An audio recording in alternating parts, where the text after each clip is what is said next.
Hello students, again I welcome you all on our YouTube channel. I Ankush Kumar Gupta.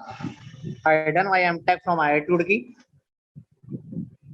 We already started our basic engineering course, basic civil engineering course. In this series, we completed our 5 lecture. In last 5 lecture, we discussed about what is the civil engineering, what is the scope of civil engineers, what is the role of civil engineers for society, what is the definition of civil surveying, basic surveying, geomatics, geoinformatics, and what is the difference between the plane surveying and geodetic surveying. Then we discussed about the classification of surveying based on the purpose and based on the instrument used. Then we discussed about the principle of the surveying.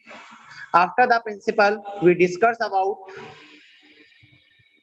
plan and map. Then we discuss about the scale, what is the scale and type of the scale, how to represent the scale, what is the advantage and disadvantage of different scale, how to read the vernier scale. Then we discuss about if we draw the or read the map or plan with wrong scale, then what happened and how to find out the correct value and true value.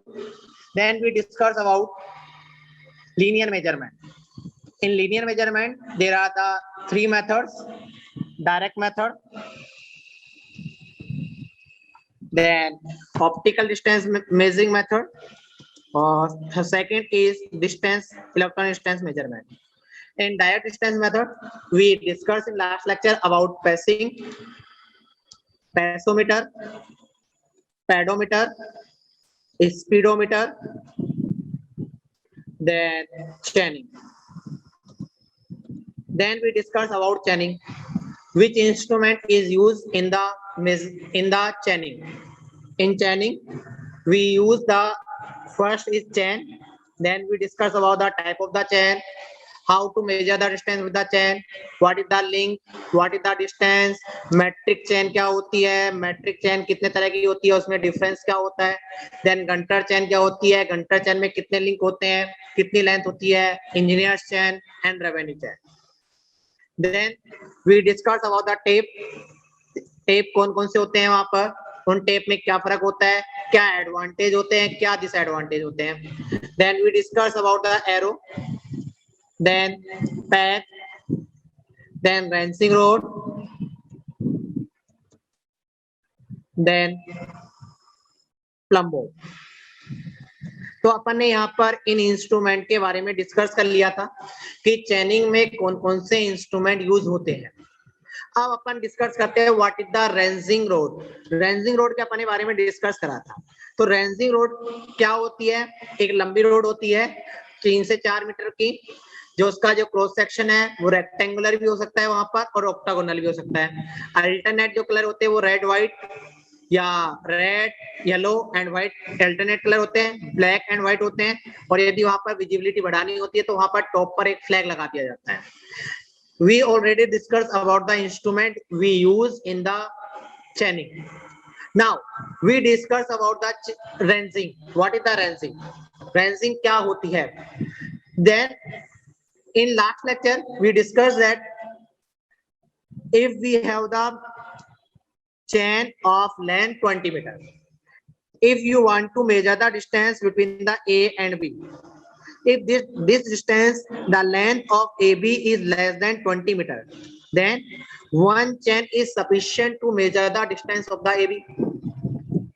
ठीक है, यदि यहाँ पर AB line को major करना है, AB की length 20 metre से कम है, तो 20 मीटर की चेन वहां पर सफिशिएंट है to measure the distance of AB. If यदि आपको यहाँ पर एक लाइन का डिस्टेंस मेजर करनी है AB, ठीक है, और AB हमको पता है कि AB is greater than 20 metre, 20 metre से ज्यादा है. When you go for the measurement, then you have one chain, arrow may be 5 or 10, depend on the distance and the ground you measure, and ranging road. You have mainly 3 instruments when you go for the surveying or measurement of the ground.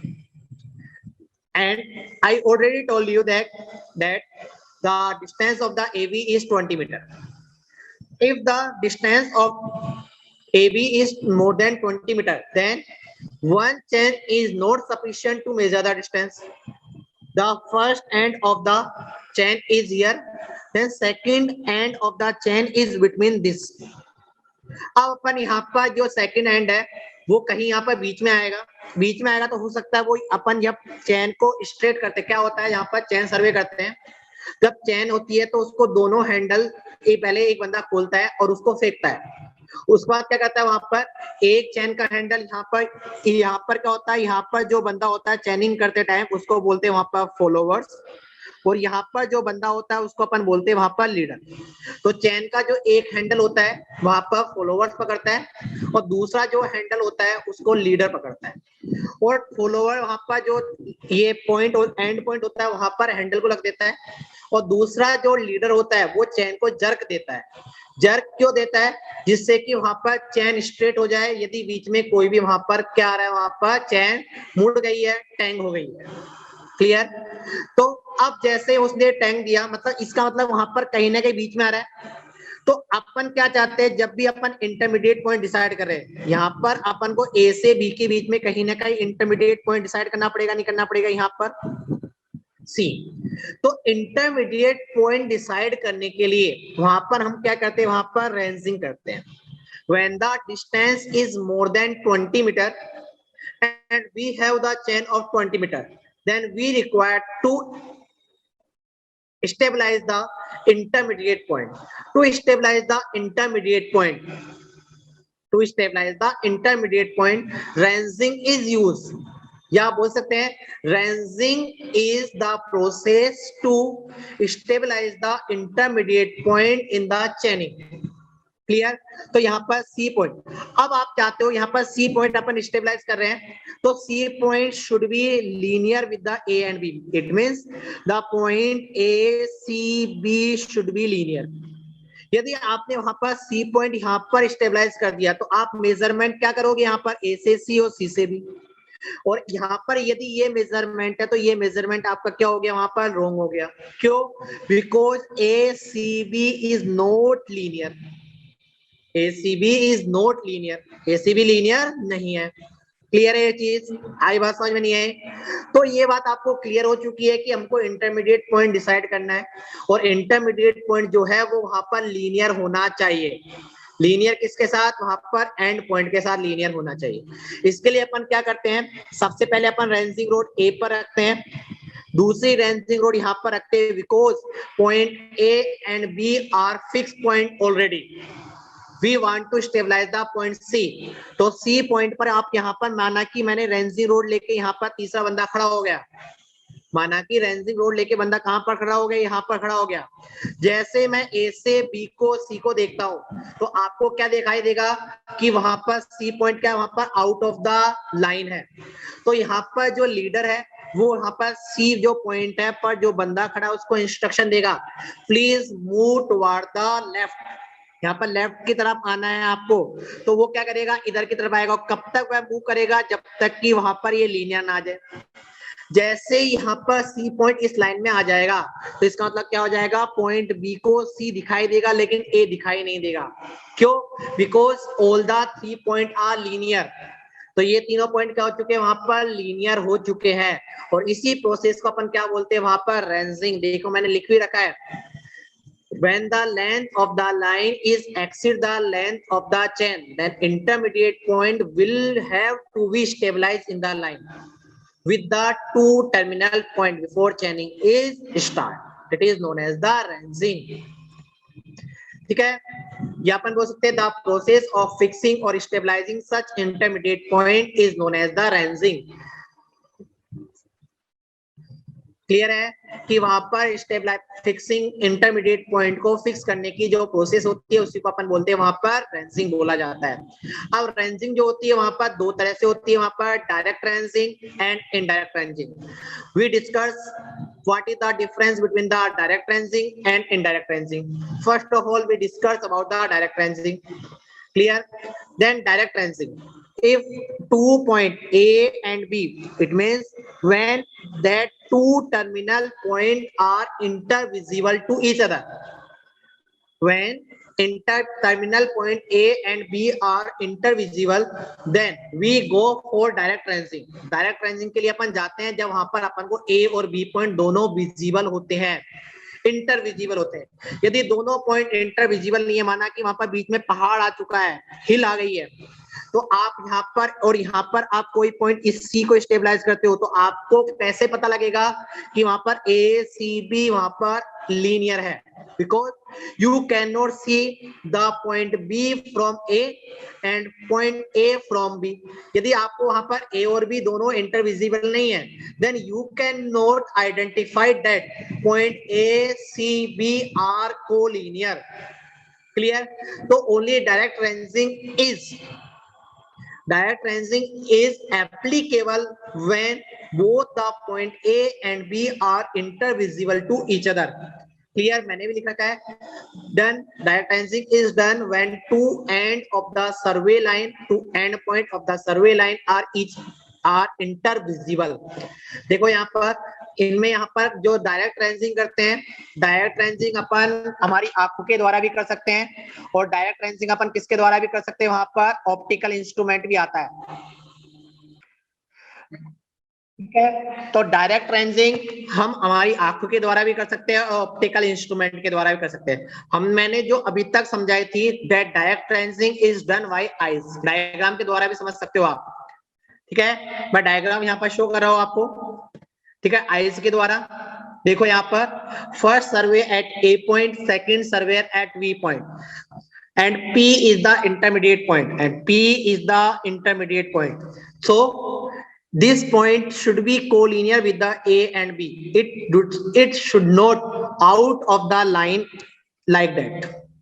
If we stabilize the point P here, then A P B is not linear, and the measurement of, if we use the measurement like that, then this measurement is wrong, because you want the measurement linear APB, you want the length of the line APB, not the distance of this line. Clear है? अब next आता है यहाँ पर ranging by the line ranger. Line ranger is a optical instrument. With the help of this, we can also measure the or stabilize the point, intermediate point.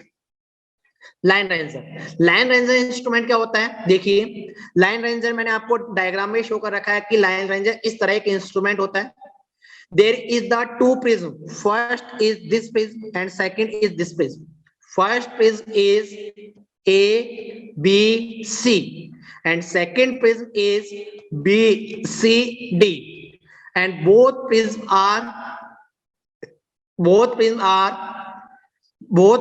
are isosceles and the perpendicular triangle. Clear?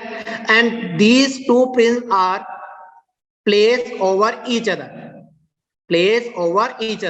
This prism is known as lower prism and this prism is known as the top prism. Clear? One observer are see from this, या बोल सकते हैं अपन one ranging rod are seeing from here and second ranging rod are seeing from here, and this is the point where observer stay. ठीक है, यह वो point है जहां पर ऑब्जर्वर खड़ा होता है। ठीक है, यहां पर क्या होता है, ये जो होता है लाइन रेंजर होता है, जिस भी स्टेबलाइज पॉइंट पर, जैसे कि वहां पर एक पॉइंट ये हो गया मेरा हाथ, दूसरा पॉइंट ये हो गया, इंटर पॉइंट मीडिएट पॉइंट ये सेलेक्ट कर रहा हूं, तो यहां पर लाइन रेंजर लेके खड़ा होता है। ठीक है, लाइन रेंजर लेके खड़ा होता है तो वहां पर ऊपर से वो देखता है और नीचे क्या होता है, प्लम बोब लगाता है।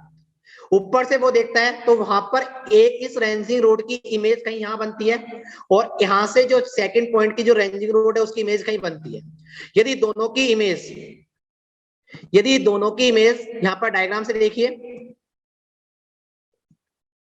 यदि दोनों की इमेज, यहाँ पर पहला डायग्राम देखिए, यहाँ पर ये, यदि दोनों की इमेज इस तरह बन रही है तो इसका मतलब क्या हुआ, बोथ द रेंजिंग रोड या हमने जो इंटरमीडिएट पॉइंट सेलेक्ट करा है वो सही नहीं है। वो क्या है वहां पर आउट ऑफ द लाइन है, बिकॉज ये लाइन ये जा रही है, मतलब बोल सकते हैं अपन ये लाइन ये है, ए पीबी लाइन ये है वहां पर, और पीबी लाइन ये है, सॉरी यहां पर अपन बोलेंगे कि यहां पर ए बी लाइन तो ये है, तो वहां पर ए पी पॉइंट ये है और पीबी पॉइंट ये है। तो यदि यहाँ पर आपने इस तरह वहां पर पॉइंट सेलेक्ट करा है तो इस तरह की इमेज बनेगी। यदि वहां पर इस तरह की इमेज बन रही है, इस तरह की इमेज बन रही है, तो इसका मतलब क्या हुआ, वहां पर जो पॉइंट पी आपने सेलेक्ट करा है, पॉइंट पी वहां पर क्या है, कोलिनियर है।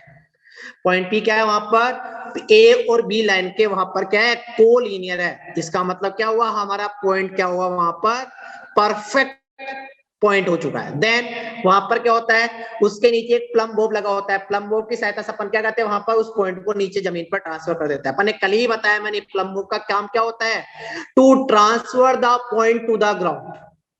प्लम बॉब का काम क्या होता है, to transfer the point to the ground. Point को कहां पर ट्रांसफर करना, वहां पर ग्राउंड पर ट्रांसफर करना। क्लियर है। अब आता है सेकंड, इनडायरेक्ट रेंजिंग क्या होती है, what is the indirect ranging. देखो बेटा, इनडायरेक्ट रेंजिंग क्या होती है, अभी तक अपन डिस्कस करते आ रहे थे, if the point A and B are visible, intervisible, then we go for direct ranging either by eyes or either by line ranging. But if there is the hill or obstruction is present between these 2 points, then we cannot go for direct ranging. In this case, when 2 points are not intervisible or due to high intervening ground or long distance, then we go for indirect ranging. यहाँ पर दोनों intermediate जो दोनों point है, उनकी visibility इस वजह से भी हो सकती है कि वे दोनों पॉइंट का बहुत दूरी पर हो, या बीच में हिल आ गई तो वहां पर ऑब्वियसली वहां पर तो पॉइंट दिखाई देंगे ही नहीं। क्लियर है। In that condition we go for indirect ranging. अब इनडायरेक्ट रेंजिंग कैसे करते हैं, इसके लिए आपको डायग्राम बता रखा है मैंने। इनडायरेक्ट रेंजिंग क्या होता है, देखो यहाँ पर मैंने डायग्राम बता रखा है, यहाँ पर ए पॉइंट है, बी पॉइंट है, बीच में हिल है, तो उस केस में क्या है, both A and B point are not intervisible. तो दोनों इंटरविजिबल नहीं है, तो इस केस में अपन कौन सी रेंजिंग में जाएंगे, वहां पर इनडायरेक्ट रेंजिंग करेंगे। क्लियर है। कैसे करेंगे, इसके लिए मैं आपको एक वीडियो दिखा रहा हूं, वीडियो में देखिए। सबसे पहले अपन क्या करते हैं, जैसे यहाँ पर ये ग्राउंड है, यहाँ पर अपन ने जो पॉइंट है, यहाँ पर ये पॉइंट ए ये सेलेक्ट कर रखा है, पॉइंट बी हमारा ये है, बीच में क्या है, वहां पर हिल है, तो both point A and B are not intervisible. तो इसके लिए अपन क्या करते हैं, वहां पर मैं यहाँ पर पहले बता देता हूं आपको, इसके लिए अपन क्या करते हैं, जब पॉइंट विजिबल नहीं होता ए और बी, तो अपन क्या करते हैं, वहां पर अपन 2 पॉइंट सेलेक्ट करते हैं, वहां पर एम और एन, और दोनों पॉइंट एम और एन इस प्रकार सेलेक्ट करते हैं कि from the M point A is visible, and from the M N and B is visible, and like that from the n point b is visible and point m and point a is visible. Clear. उसके बाद अपन क्या करते हैं कि हमने क्या करा, वहां पर हमारा पॉइंट ए और बी ये रहा, हमने क्या करा, वहां पर m और n सेलेक्ट कर लिया। अब मानेंगे कि point m and b are and point, ये मान के चलेंगे, हमको पता है ये पॉइंट नहीं है। When हम इनको मान के चलेंगे तो अपन यहाँ पर एक रेंजिंग रोड रखेंगे, दूसरी रेंजिंग रोड यहाँ रखेंगे। तो रेंजिंग रोड रखेंगे तो अपन क्या करेंगे बाद में, इसका मतलब क्या हुआ, एम पॉइंट इसके लीनियर होना चाहिए। तो हमने क्या करा, उसको अपन एम जो पॉइंट था एन, उसको अपन ने क्या कर दिया, यहाँ पर चेंज पोजिशन कर दिए, तो वहां पर नई पोजिशन एन की क्या आ गई, एन डैश। अब क्या करेंगे, अब मान के चलेंगे कि पॉइंट ए और एन डैश आर लीनियर, तो क्या हो जाएगा, वहां पर लीनियर है तो रेंजिंग रोड रखेंगे दोनों पर, तो एम जो पॉइंट है उसकी पोजीशन चेंज हो जाएगी, एम डैश आ जाएगी। उसके बाद क्या करेंगे, अपन मानेंगे कि M dash and B are collinear, collinear हो गया ये दोनों, ठीक है, दोनों पॉइंट कोलीनियर हो गए। और बड़ा डायग्राम बना देता हूं यहाँ पर, point A and B, first we stabilize the point M and like that. From the M, A, B and N are visible. From the N, A, M and B are visible. First we consider that point M and B are linear. यदि point M and B linear है तो point N कहां आ जाएगा, यहां पर आ जाएगा. ठीक है. अब अपन क्या मानेंगे कि point A and N are linear, तो M डैश की पोजीशन क्या हो जाएगी, यहां पर M डैश यहां आ जाएगा. आप क्या मानेंगे, M dash and B are linear.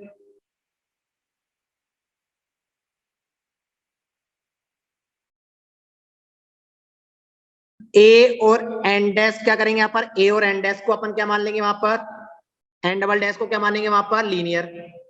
ठीक है. तो वहां पर क्या आ जाएगा,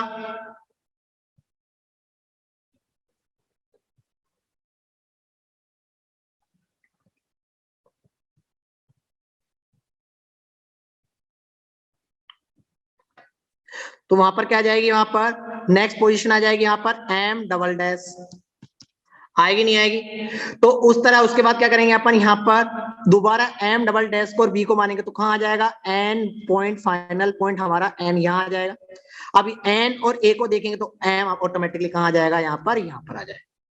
आई या नहीं आई. तो इसका मतलब क्या हुआ, हमने इंटरमीडिएट पॉइंट सेलेक्ट कर लिए और वो पॉइंट हमारी इसी लाइन में आ रहे हैं. तो जब दोनों पॉइंट इंटरविजिबल नहीं होते हैं और हमको वहां पर इनडायरेक्ट रेंजिंग के लिए जाना पड़ता है, तो उस केस में अपन क्या करते हैं, वहां पर 2 पॉइंट सेलेक्ट करते हैं. एक पॉइंट सेलेक्ट नहीं करते, उस केस में अपन क्या करते हैं, वहां पर 2 पॉइंट सेलेक्ट करते हैं. क्लियर. ठीक है. इसको मैं एक वीडियो के माध्यम से आपको दिखा रहा हूं. एनिमेशन एक देखिए, यहां पर ए पॉइंट ये रहा, बी पॉइंट ये रहा. ठीक है. A point and B point, at both point there are the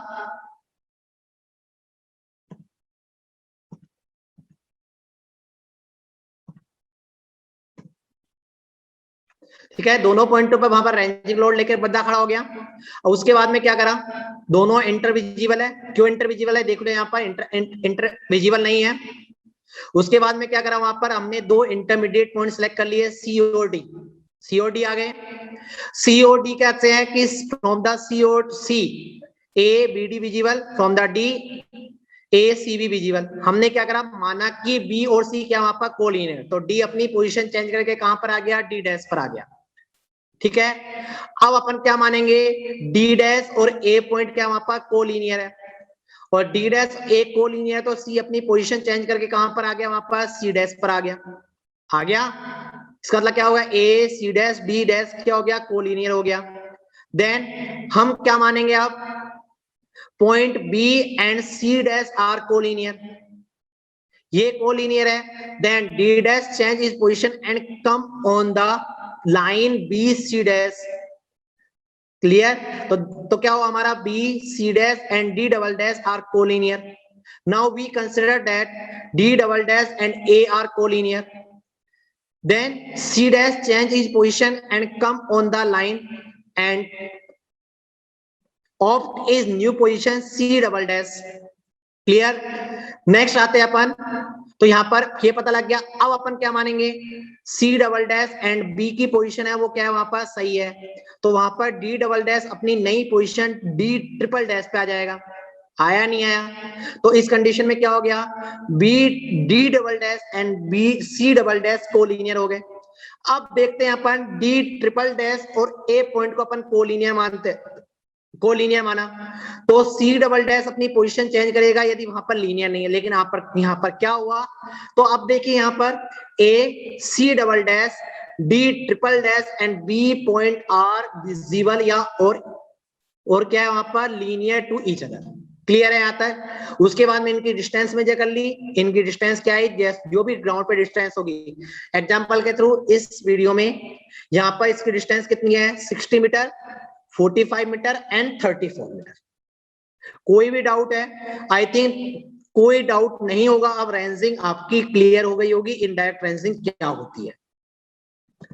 ठीक है. अब अपन जाते हैं नेक्स्ट पार्ट, हमारा चैनिंग क्या होती है. नेक्स्ट अपना क्या होता है, चैनिंग क्या होती है, इसके बारे में अपन डिस्कस करते हैं. ठीक है। चेनिंग का मतलब क्या होता है? To measure the distance between 2 point. तो जब अपन 2 पॉइंटों के बीच की डिस्टेंस मेजर करते हैं तो वहां पर मिनिमम 2 बंदे होते हैं। जिसको ज्यादा एक्सपीरियंस होता है, the person the surveyor have more experience, the surveyor have more experience is known as leader, and the surveyor has less experience is known as followers, is known as followers। जिस बंदे को ज्यादा experience होता है उसको अपन ने leader नाम दे दिया, जिसको कम एक्सपीरियंस होता है उसको अपन ने क्या नाम दे दिया? फॉलोअर्स बोल दिया। ऑब्वियसली लीडर आगे चलेगा, फॉलोअर्स पीछे पीछे चलेगा। ठीक है। अब कैसे करते हैं? जैसे अपन को यहां पर ये ग्राउंड की डिस्टेंस मेजर करनी है, तो क्या होता है? फॉलोअर्स इस एंड पे रहता है, obviously distance between this point A and B is more than 20 metre. तो हमको वहां पर इंटरमीडिएट पॉइंट डिसाइड करना पड़ेगा। ठीक है। तो वहां पर माना कि पहला इंटरमीडिएट पॉइंट ये आ गया, दूसरा इंटरमीडिएट पॉइंट ये आ गया। इंटरमीडिएट पॉइंट कैसे डिसाइड करोगे? वहां पर रेंजिंग के द्वारा। सी ये आ गया, ई ये आ गया और एफ ये आ गया। फॉलोवर्स यहां रहेगा, फॉलोवर्स के हाथ में अपन क्या करते हैं? वहां पर 10 एरो देते हैं। ठीक है। और ये लीडर होता है, लीडर दूसरे एंड को पकड़ा रहता है। ठीक है। देख लो यहां पर, दोबारा समझ लेंगे अपन। More experience person of the chainman remain at the zero. ठीक है। एंड द फॉलोवर्स क्या हो जाएगा? Other chainman holding the follower hand is known as the leader. ठीक है। जीरो पर जो होता है उसको फॉलोवर बोल दिया और उसको अपन ने लीडर बोल दिया। Follower has the zero end of the chain at the terminal point, while leader proceeds followers with the other hand and is set of 10 arrow and the ranging rod in other hand। ठीक है। तो यहां पर जैसे कि यहां पर ये लाइन हो गई A B, intermediate point decide हो गया यहां पर सी डी ई एफ और जी। यहां पर फॉलोवर होगा, यहां पर लीडर होगा, इसके हाथ में 10 एरो होते हैं। ठीक है। चेन को सीधी कर लिया। जैसे ही वहां पर सी पॉइंट मतलब ये डिस्टेंस पता हो जाएगी तो यहाँ पर जो लीडर होगा वो एक वहां पर क्या कर देगा? एरो गाड़ देगा, एक एरो यहाँ पर लगा देगा। उसके बाद में लीडर आगे चल जाएगा और फॉलोवर यहाँ आ जाएगा। फॉलोवर यहाँ आएगा, उसके बाद में लीडर यहाँ पर दूसरा एरो गाड़ देगा और यहाँ से जो फॉलोवर है वो एरो को निकाल देगा। ठीक है। और ये प्रोसेस उसके बाद में लीडर यहाँ चला जाएगा, फॉलोवर यहाँ आ जाएगा। वैन फॉलोवर यहाँ आएगा तो यह एरो को अपने हाथ में ले लेगा। ठीक है। उसके बाद में ये लीडर यहाँ चला जाएगा, फॉलोवर यहाँ रह जाएगा। इस तरह लीडर यहाँ चला जाएगा, फॉलोवर यहाँ रह जाएगा। तो लीडर वहां पर एरो गाड़ रहा है और फॉलोवर वहां से एरो को निकाल रहा है। तो यहाँ पर यदि अपन यहाँ तक की बात करते हैं, यहां तक की बात करते हैं, तो जैसे फॉलोवर यहाँ आएगा तो फॉलोवर के हाथ में कितने एरो होंगे? वहां पर 2। लीडर के हाथ में कितने एरो होंगे? वहां पर अभी तक 8। तो यहां से आप बोल सकते हो कि जैसे लीडर के हाथ में 2 एरो है, इसका मतलब आपने कितनी डिस्टेंस, मतलब क्या हुआ वहां पर ए से डी की डिस्टेंस कितनी? वहां पर 2 चेन, 2 चेन। क्लियर? अब एक और चीज आती है कि जब अपन चेन मेजरमेंट करते हैं तो डिस्टेंस कैसे लिखते हैं? चेन के द्वारा मेजरमेंट करते टाइम अपन डिस्टेंस लिखते हैं वहां पर number of the chain plus number of the link. जैसे यहां से यहां तक की डिस्टेंस ए बी की डिस्टेंस मैं एग्जांपल ले रहा हूं, माना कि 50 मीटर है, 50 मीटर। देन द डिस्टेंस कैसे लिखेंगे अपन? 2 chain plus 50 link, because 2 chain means 40 metre and 50 link means 10 metre. तो अपन इस तरह लिखना पड़ेगा कि डिस्टेंस अपन किस तरह रखेंगे? वहां पर 2 chain plus link, number of the chain plus number of the link. This is the way how we write the distance in the chaining method. Because हर कोई मेजरमेंट में वहां पर लिखने का वे अपना अपना होता है। मैंने इसलिए बोला था, मैंने अपन ने डिस्कस करा था वहां पर इंफॉर्मेटिक में प्रेजेंटेशन, इसलिए मैंने बोला था कि presentation should be like that every person can understand and easy and clear. Clear है यहां से आप? समझ आ गया चैनिंग क्या होती है, चैनिंग के द्वारा कैसे करते हैं। अब अपन आगे आते हैं, बहुत इंपॉर्टेंट चीज है एक्यूरेसी एंड एरर। सबसे पहले बात करते हैं अपन, दो वर्ड आते हैं यहां पर, प्रिसीजन और आता है यहां पर एक्यूरेसी। बेटा आपने यहाँ पर पुराने जमाने में, यहाँ पर अपने बचपन में, या हो सकता है अभी भी आपने इस तरह का गेम खेला होगा, ये गेम खेला होगा। तो आप क्या करते हो, आपका सेंटर में निशाना लगाना होता है, लेकिन आप इसको अपने तरीके से पूरा परफेक्ट करना चाहते हो। लेकिन परफेक्ट करने के लिए आप कितनी कोशिश कर रहे हो, वहां पर कितना परफेक्शन यूज कर रहे हो, how much perfection you use, it is known as the precision. How much perfection you use in instrument, in method is known as the precision. उसके बाद आप परफेक्शन करने के बाद, परफेक्शन यूज करने के बाद आप वहां पर एक्चुअल वैल्यू के कितना पास में पहुंच चुके हो, how much degree of perfection you achieve, how much degree of perfection, how much degree of perfection you achieve is known as the accuracy। कि आपने कितना परफेक्शन अचीव कर लिया है, उसको अपन बोलते हैं वहां पर एक्यूरेसी। समझ आई बात, डिफरेंस समझ आए। एक और चीज बताता हूं, यदि कोई जिम जाता हो, जैसे माना कि जिम जाता हो, उसने बोल लिया कि आप मेरे को अपना बाइसेप्स 20 सेंटीमीटर का करना है, ठीक है, वो अपने अपनी सोच है, ठीक है, तो वह उसके लिए वहां पर एक्सरसाइज भी करता है, परफेक्ट तरीके से एक्सरसाइज करता है, परफेक्ट एक्सरसाइज करता है, परफेक्ट टाइम देता है, परफेक्ट रोज की रोज उसकी कंसिस्टेंसी पूरी है, वो है परफेक्ट डाइट भी ले रहा है। लेकिन तो उसको अपन उसको क्या बोलेंगे, उसका प्रिसीजन है, वह कितना परफेक्शन यूज कर रहा है, that is known as the precision.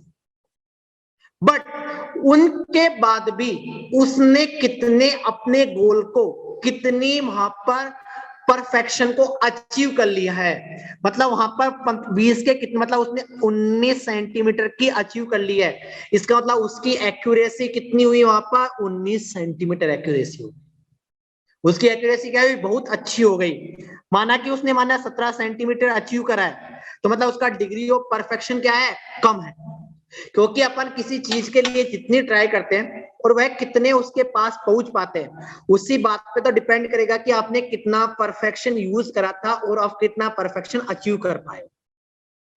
Clear है, तो आई थिंक आपको क्लियर हो गया होगा, डिफरेंस बहुत इंपॉर्टेंट है, अच्छे को समझ नहीं आता ये कि प्रिसीजन और एक्यूरेसी में क्या डिफरेंस होता है। तो यहां पर आपका क्लियर हो गया, मैंने लिख भी दिया है, precision is the degree of perfection use in instrument, method and observation. Accuracy क्या हो जाएगी, accuracy is the degree of perfection obtain, कि उसने कितना परफेक्शन ऑब्टेन कर लिया है, उसको अपन बोलेंगे वहां पर एक्यूरेसी। क्लियर है, आई थिंक अब कोई डाउट नहीं होगा किसी को।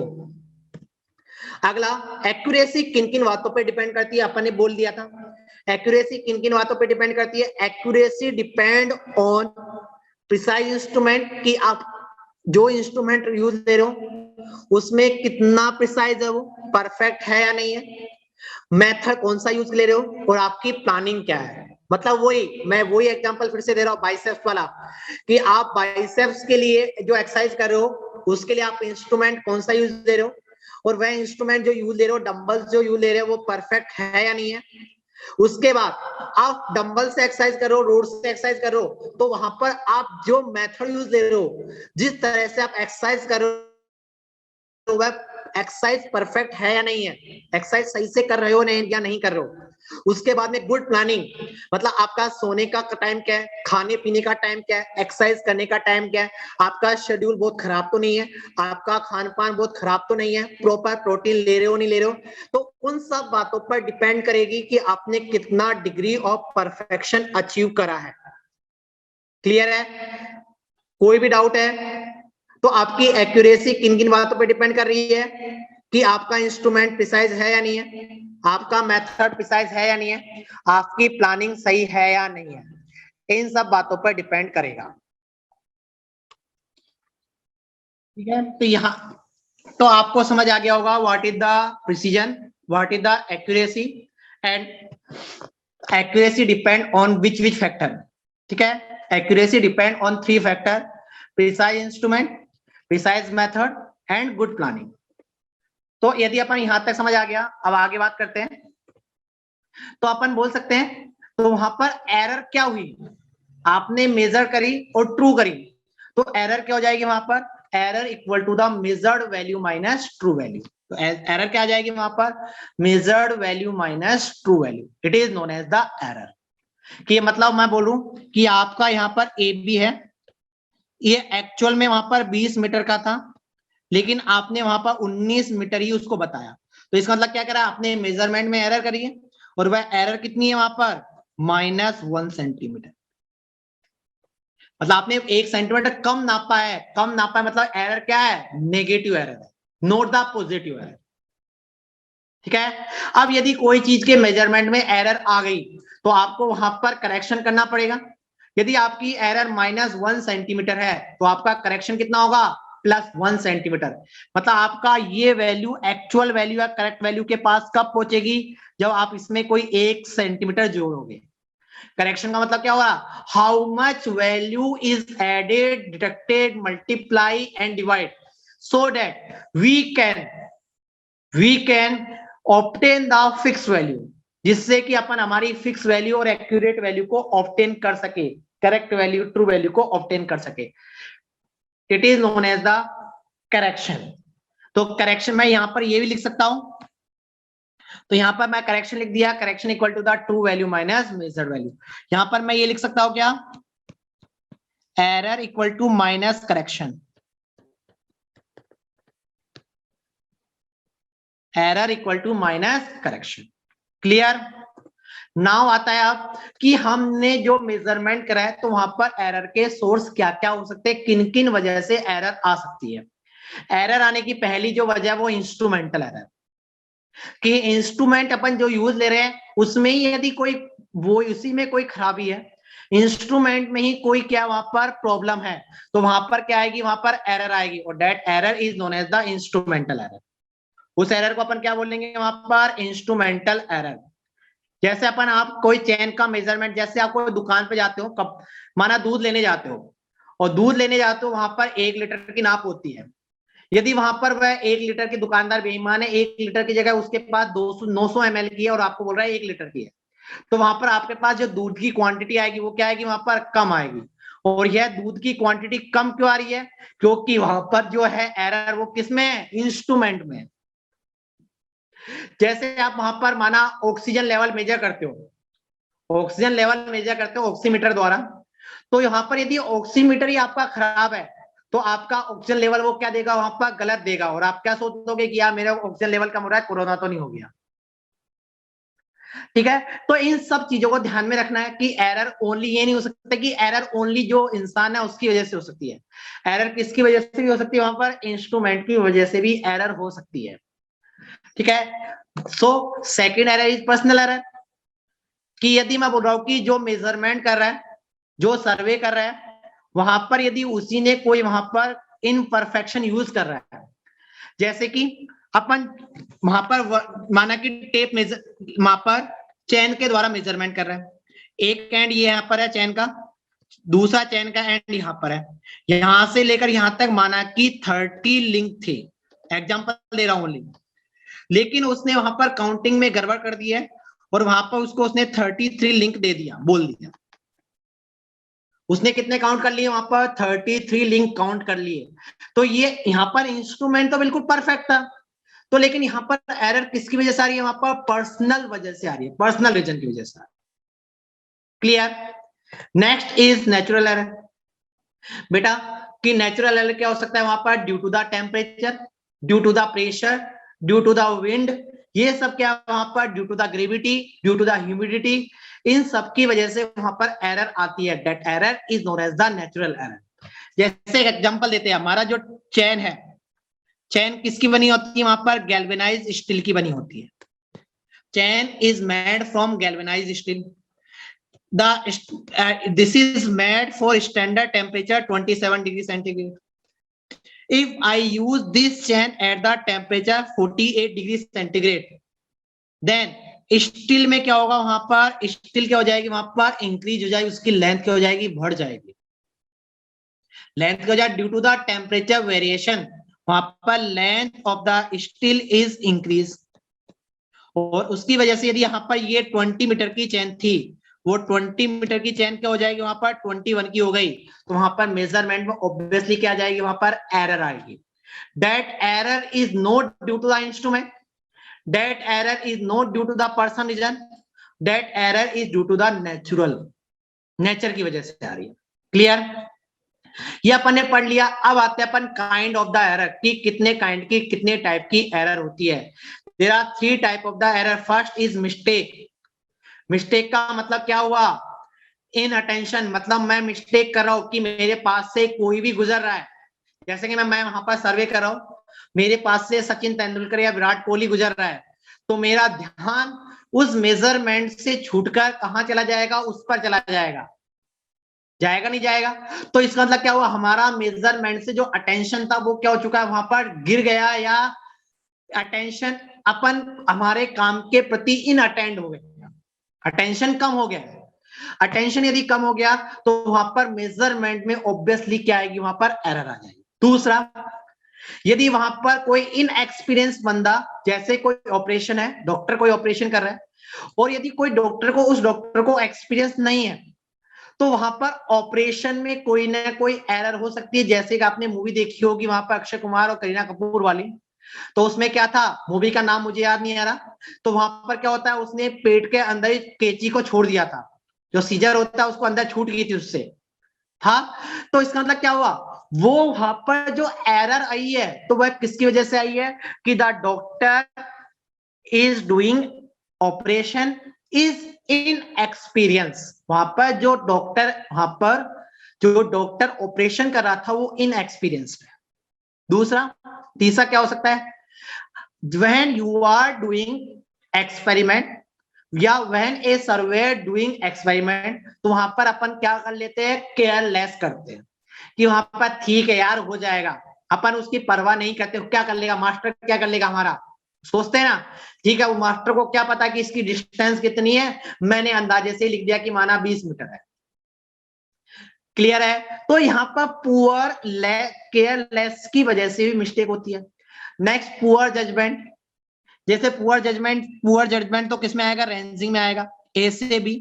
आपको इंटरमीडिएट पॉइंट सी डिसाइड करना है, तो आपने इस ये सी वहां पर लीनियर नहीं है, लेकिन आपने क्या करा, यहाँ पर आपने इसी को बोल दिया कि दिस इज द लीनियर, तो वहां पर आपको मेजरमेंट ये डिस्टेंस करनी थी, लेकिन आप क्या कर लोगे, यहाँ पर ये डिस्टेंस मेजर करोगे। So this error is due to the poor judgement. ठीक है? वहां पर नेक्स्ट जो एरर आएगी वो किसकी वजह से आएगी, वहां पर कंफ्यूजन की वजह से, कि आपको चीज ही क्लियर नहीं है कि हमको करना क्या है। when surveyor have no experience, when the surveyor have not clear the problem, जब सर्वेयर को प्रॉब्लम क्लियर नहीं होती है, उसको कंफ्यूजन होता है क्या करना है क्या नहीं करना, then mistake is occur, and that mistake is known as the error. That mistake is known as the error. So I can say that mistake is due to the inattention, inexperience, carelessness, poor judgment and confusion. It is very important when you are doing practical, when you are measuring the length, measurement of the point below and above the surface, then you should be attentive, you should have some experience, you should have perfect care, and you should not do poor judgment, and the problem should be clear. The person should not have confusion. Then next kind of error is systematic error. Systematic error का मतलब simple सा है, यदि कोई chain है, chain 20 metre की थी standard, लेकिन क्या करा, मैन्युफैक्चरिंग कंपनी ने 18 मीटर की चेन बना के आपको दी है, ठीक है, लेकिन आप उस चेन को कितना समझ रहे हो, वहां पर 20 मीटर। अब यदि इस चेन के द्वारा वहां पर आप कोई डिस्टेंस मेजर करोगे, जैसे कि वहां पर वहां पर यदि आप यहाँ पर ए से बी की डिस्टेंस मेजर करोगे तो यहाँ पर इसके मेजरमेंट में भी एरर आएगी, इस लेंथ के मेजरमेंट में भी एरर आएगी, इस लेंथ के मेजरमेंट में भी आएगी, इस लेंथ के मेजरमेंट में आएगी, और यहाँ पर जितनी एरर आएगी उतनी यहाँ पर आएगी, उतनी यहाँ पर आएगी, उतनी यहाँ पर आएगी। It means it is following the same pattern, same system, और this type of the error is known as the systematic error. This type of the error is known as the systematic error. Why? Because the error follow the same pattern, same system. If it is positive, then in all the measurement it is positive. If it is negative, then in all the measurement it is negative. ठीक है, यदि यहाँ पर 2 centimetre positive error हो रही है तो यहाँ पर भी 2 सेंटीमीटर पॉजिटिव एरर आएगी, यहाँ पर भी 2 सेंटीमीटर पॉजिटिव एरर आएगी, यहाँ पर भी 2 सेंटीमीटर पॉजिटिव एरर आएगी। तो ए से बी के मेजरमेंट में टोटल कितनी एरर हो गई? वहां पर 8 सेंटीमीटर की एरर हो गई। तो इसका मतलब क्या हो रहा है? एरर इज ऑल्सो, एरर क्या हो रही है वहां पर? एक दूसरे से समेटिव होती है, जुड़ती जा रही है। So this type of the error is also known as the systematic error. This type of the error is known as the systematic error. इस एरर को अपन क्या बोलते हैं? वहां पर सिस्टमैटिक एरर बोला जाता है। ठीक है, under the same condition will always be have the same sign and the same size, जो हमने एग्जांपल दिया। फॉलो सम डिफाइन मैथमेटिकल और फिजिकल लॉ, मतलब इस तरह की यदि कोई एरर आती है तो अपन मैथमेटिकल और फिजिकल लॉ के द्वारा या कोई फॉर्मूले के द्वारा अपन उसको रिमूव कर सकते हैं। रिमूव कैसे करेंगे अपन यहाँ पर पूरा समझेंगे। आगे अपन सिस्टमैटिक एरर को कैसे रूल करते हैं, तो कौन कौन सी एरर होती है चेन में और टैप में, वो अपन 1 by 1 डिस्कस करेंगे। And how to remove, how to calculate the error and how to remove the error with using the correction. कितना करेक्शन कहाँ लगेगा, पॉजिटिव आएगा या नेगेटिव आएगा, कब पॉजिटिव आएगा कब नेगेटिव आएगा, ये सब चीज अपन वहां पर देखेंगे। So that we are saying that systematic error follow a definite mathematical and physical law. Next बात करते हैं, इसलिए मैंने बोला कि एरर जुड़ती जा रही है, 2 सेंटीमीटर 2 सेंटीमीटर 2 सेंटीमीटर, तो टोटल कितनी हो गई वहां पर? 8 सेंटीमीटर हो गई। इसीलिए so that systematic error is also known as cumulative error.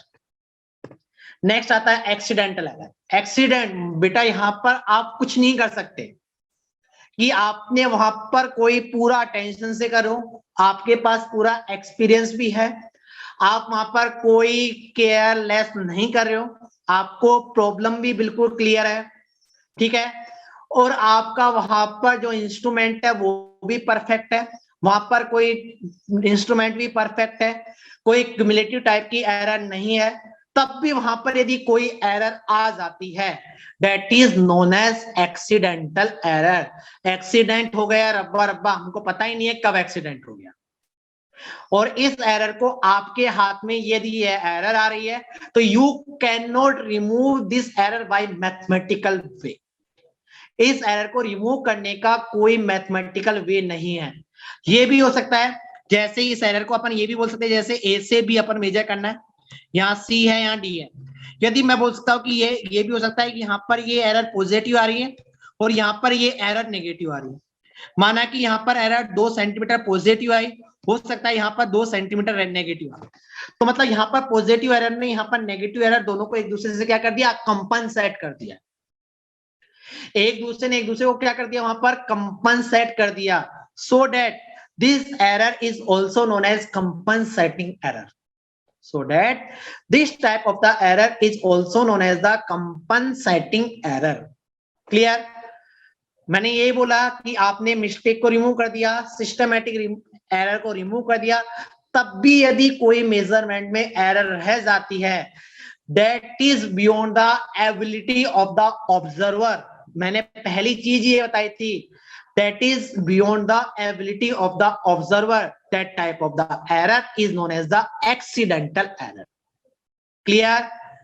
आई बात समझ में? compensating error क्यों बोल रहे हैं? Because he compensate the measurement, compensate the error with each other. Accidental क्यों बोल रहे हैं? Because it is beyond the ability of the observer control, observer का जो कंट्रोल होता है उसके बियॉन्ड है, इसलिए this type of the error is known as the accidental error. ठीक है, मैंने बोला है कि ये कभी पॉजिटिव डायरेक्शन में हो सकती है तो कभी नेगेटिव डायरेक्शन हो सकती है, इसलिए यहां पर ये जो होता है वो प्रोबेबिलिटी के लॉ को फॉलो करता है। प्रोबेबिलिटी मतलब क्या होता है, वहां पर चांस है, कोई जरूरी नहीं है हो, चांस है जरूरी नहीं है हो, ठीक है, इसलिए बोला जाता है this both way the law of probability. अब प्रोबेबिलिटी का लॉ क्या होता है, क्या बोलता है प्रोबेबिलिटी, एक definite occurrence of the error, ठीक है, तो अपन बोल सकते हैं probable error which is use compute the probable error. यहां पर प्रोबेबल एरर कैलकुलेट करते हैं, यहां पर अपन परफेक्ट वैल्यू कैलकुलेट नहीं कर सकते हैं। अब यहां पर इस एक्सीडेंटल एरर के 3 फीचर्स होते हैं। There are the 3 features of the accidental error. पहला फीचर क्या होता है कि यहां पर यदि छोटा मेजरमेंट करेंगे तो वहां पर उसके एरर होने की संभावना ज्यादा होगी। Small error tend to be more frequent than large one. यदि अपन ऑब्वियसली सोच सकते हैं कि छोटी चीज को मेजर करें, एक बड़ी चीज को मेजर करें, तो छोटी चीज को मेजरमेंट करने में एरर क्या होगी, वहां पर ज्यादा होगी, क्योंकि यहां पर आपको ज्यादा अटेंशन रखना पड़ेगा।